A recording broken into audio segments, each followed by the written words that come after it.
Hey everybody! So today I wanted to talk to you guys about self-studying AP Human Geography. So I took this exam back in May and I got a 5 if you checked out my reaction video.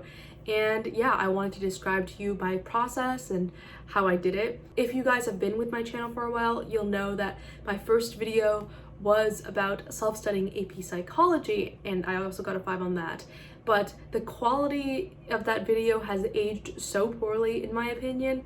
The editing is just really something else. So a year later, I kind of wanted to make an update video, even though the subjects are different.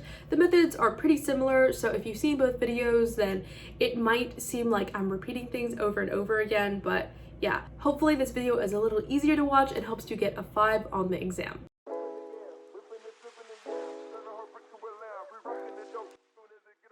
So the first thing you want to do when you're self-studying is to evaluate whether or not you should even self-study at all. So with AP Human Geography in particular, luckily it has a ton of overlap with other subjects. I would say it overlaps with AP Environmental Science, but it also has a dash of AP Government, AP History, things like that. So if you're really interested in the humanities, AP Human Geography is a perfect subject to self-study. However, I will say that if you're just taking Human Geography just to take an AP exam, it is one of the easier ones to self-study because the exam format is so simple. You don't have to learn how to write an SAQ, a DBQ, an LEQ, so you don't have to learn a specific format or a rubric to actually succeed on the exam. Now that you've evaluated whether or not you should take the exam or not and you're trying to move forward, you want to create a game plan. So with me, with how crazy the coronavirus situation was, I started pretty late. I think it was around 2 weeks, 1 to 2 weeks, and it was a lot of cramming. I mean, I did this last year too, so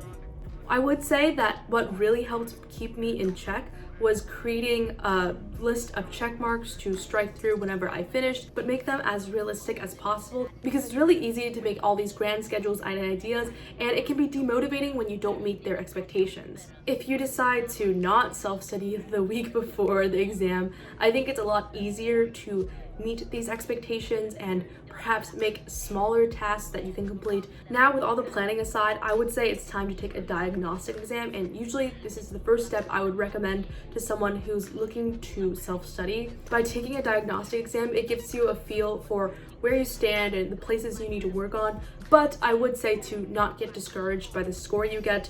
I've said time and time again, I basically failed my first AP Psych diagnostic exam and I did fine. I also basically failed the first diagnostic Human Geography exam as well because you don't have any information in your head yet. You haven't started studying. This is a brand new subject, so it's fine to not do well on it. This is just to get your feet in the water. Now let's move on to prep books. If you have watched a bunch of AP content on YouTube or just, taken AP in general, I think you should be well versed into the world of prep books. I personally prefer Princeton Review for all of my subjects, but Barron's generally works fine and 5 Steps to a 5 generally works fine as well. I've always personally recommended Princeton Review because I felt like it was a lot more bearable to read because I found Barron's a lot more boring to read over, and I hate reading boring textbooks, but Barron's has so much information and is so packed, so I would always recommend just using what is available to you. There isn't a huge difference between each prep book and they should all be serviceable. What I do with my prep books is that I'll go through their content review. They cover everything that will be on the exam, and they just have definitions and they just go over everything. It's really helpful and honestly not too bad to go through. I think it's around 200 pages of actual content, but that's the bulk of the class and the bulk of the studying that you need to do. So while it may seem tedious, you'll save a lot of time than had you actually taken the course in an actual classroom setting. I've known several people who have self-studied AP Human Geography and have literally just read a prep book over the weekend before the exam, and did just fine. But me personally, I think note-taking and highlighting and doing all that jazz really helps drill the info to my head. So that's what I recommend, but of course, you know you best. Every time I would complete a unit in my prep book, I would then look up the unit on Quizlet or something of the like and just practice vocabulary on there. You don't even have to make the Quizlets yourself because people have already made so many in the past. I also really liked looking up practice multiple choice questions to answer based on the unit. Even though the exam I took was FRQ only, I felt like, again, it really helped drill the info into my head. And next year with the 2021 administration, it looks like the exam format is going back to normal with the multiple choice and the FRQ. Practicing these questions allows you to think about the definitions of the terms that you just reviewed in a more critical way instead of just strictly textbook, because sometimes you can totally understand what the term means but just not be able to apply it, and I think that's where practicing multiple choice comes in handy. While the bulk of my learning comes from my prep book, if there's a concept that I'm stuck on, I'll go on YouTube to look up videos for that. The channel that I used was Mr. Sin, and he was so helpful, and he has a ton of videos explaining basically every single concept there is in AP Human Geography. So I would definitely check his channel out and just watch his playlists if you are still confused on a specific unit or concept in AP Human Geography. Watching his unit summaries is honestly one of the best ways to cram the night before. And it's a low effort way to study because sometimes, reading the prep book gets really overwhelming and you're just too lazy to open up or too lazy to annotate something. So just playing it on the background. Also, something I would really recommend is to reach out to your teachers at your school that teach the subject that you're self-studying if the class is available at your school, because generally teachers are pretty open to adding you to the Google Classroom even if you don't take their class, just so you can access their study materials. The AP Human Geography teacher at my school was honestly so helpful. Even though I wasn't her student, she kept up with me and sent me a bunch of review materials, and honestly, it's a big reason why I did as well as I did on the exam. So definitely don't be afraid to reach out. They also just give you a better idea of what the course looks like as well.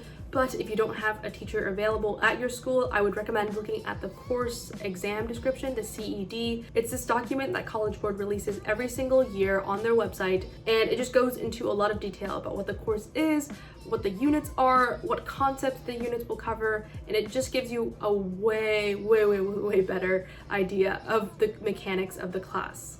The CED and the College Board website in general will also give you a lot of insight to the skills and what they're looking for in an FRQ, which can change pretty drastically year to year, so I would highly recommend checking that out. Speaking of FRQs, now that we've already discussed how to access these practice questions, I want to talk about FRQs, so the free response questions that account for the other half of the AP exam. I'm going to make a video later on in the year explaining how to write a good FRQ for AP Human Geography. I just want to wait for more materials to be released by College Board so I have an accurate grip on what I'm doing. But for the meantime, I'm just going to explain how you practice the FRQs. Really, all you want to do is to access the previously released FRQs on the College Board website. I know some of them, the structures have changed throughout the years, but really, regardless of however they've changed throughout the years, it still makes for really great practice, and you just want to go through basically every single released FRQ possible and answer them. And College Board has scoring guidelines available as well as these released FRQs, so once you respond to those FRQs, you can look at the guidelines and score them yourself and see how you would have done in a hypothetical test situation. These released FRQs on the College Board website are actual FRQs that actual real-life students have had to respond, so I think it gives you the most accurate representation possible. But prep books like the Princeton Review also have FRQs available, and I'm sure there are other websites as well if you want to look for even more.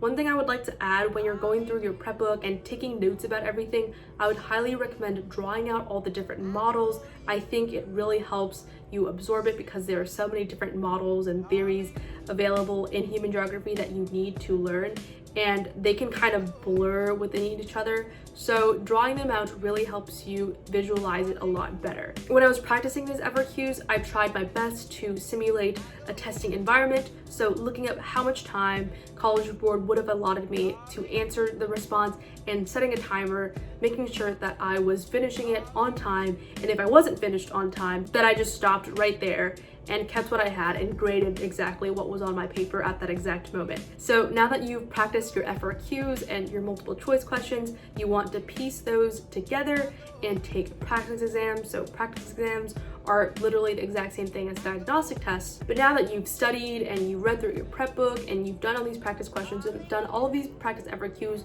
hopefully you're going to get a better score than you did in the diagnostic test. Once you complete your exam, your prep book or wherever you're taking this diagnostic exam should give you a way to calculate whether or not you got a 1, 2, 3, 4, or 5. And I would say that once you got your desired score for 2 or 3 exams, that's a pretty accurate reflection of what you're going to get on the final exam come test day. So if you're consistently scoring a 5, I think you should be fine. Once you're consistently scoring the score that you want on these exams, that's basically it. I feel like self-studying can feel really daunting and really difficult, but it's a much more straightforward process than you think it is. A few pieces of testing advice that I would give is to just literally not leave anything empty. If you don't know the answer to a multiple choice question, just guess. And if you don't know the answer to an FRQ, then just literally write whatever, because on my exam, I had no idea what they were asking, and I just wrote something that I tried to make sense, but in retrospect, it probably didn't, and I still got a 5 because the College Board rubric for the AP exams doesn't penalize you for getting a question wrong, so you might as well put in something there, as wildly stupid as it might seem to you. That's basically it. I hope this video was helpful and not too repetitive in comparison to my AP Psych video, but as always, if you have questions or if you want me to explain any certain concept from the course, feel free to leave a comment down below or reach out to me in any of the platforms listed in the description. And yeah, if this video was helpful to you, subscribe down below and hit the notification bell for more content like this, and I'll see you guys next time.